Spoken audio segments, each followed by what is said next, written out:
যুক্তরাষ্ট্রের নিউ ইয়র্কে অনুষ্ঠিত হতে যাচ্ছে আন্তর্জাতিক সিরাত কনভেনশন 2026।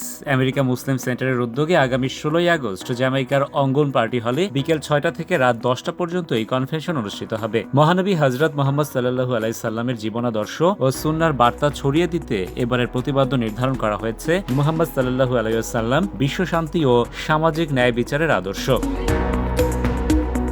সংগঠকদের পক্ষ থেকে জানানো হয়, কনভেনশনে যুক্তরাষ্ট্র সহ বিশ্বের বিভিন্ন দেশ থেকে প্রখ্যাত আলেম, ইসলামিক গবেষক ও চিন্তাবিদরা অংশ নেবেন। তারা মহানবীর মানব কল্যাণ, নৈতিকতা, পারিবারিক শিক্ষা, সামাজিক ন্যায় বিচার ও বিশ্বশান্তি প্রতিষ্ঠার দর্শন নিয়ে আলোকপাত করবেন। যুক্তরাষ্ট্রে বেড়ে ওঠা নতুন প্রজন্মকে নৈতিক ও ধর্মীয় মূল্যবোধে উদ্বুদ্ধ করতে থাকছে বিশেষ ইংরেজি সেশন, যেখানে বিভিন্ন অঙ্গরাজ্য থেকে আগত উদীয়মান তরুণ ইসলামী পণ্ডিতরা বক্তব্য রাখবেন। আলহামদুলিল্লাহ, ইন্টারন্যাশনাল ইউনাইটেড সিরা কনভেনশন 2026-এর এটা 16ই জুলাই ইনশাআল্লাহ সন্ধ্যা 6টার থেকে প্রোগ্রাম শুরু হবে এবং প্রথম ইয়ুথদের প্রোগ্রাম থেকে শুরু হবে এবং আমাদের শেষ হবে 10টা সাড়ে 10টার মধ্যে এবং এখানে খাওয়া দাওয়া সব কিছু হবে, কোনো ফান্ড রেজিং হবে না।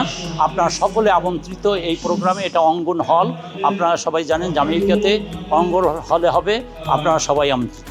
আসসালামু আলাইকুম ওয়া রাহমাতুল্লাহ। কনভেনশনের সার্বিক প্রস্তুতি উপলক্ষে বুধবার সন্ধ্যায় জ্যামাইকার একটি পার্টি হলে আয়োজিত সংবাদ সম্মেলনে হাফেজ রফিকুল ইসলামের কোরআন তেলাওয়াত ও মুফতি আব্দুল মালিকের স্বাগত বক্তব্যের মাধ্যমে লিখিত কর্মসূচি প্রকাশ করা হয়। এতে উপস্থিত ছিলেন ইমাম মাওলানা মির্জা আবু জাফর বেগ, মুফতি আব্দুল্লাহ আল আজহারি সহ জ্যেষ্ঠ আলেম সমাজ ও নিউ ইয়র্কের গণমাধ্যম ব্যক্তিত্বরা।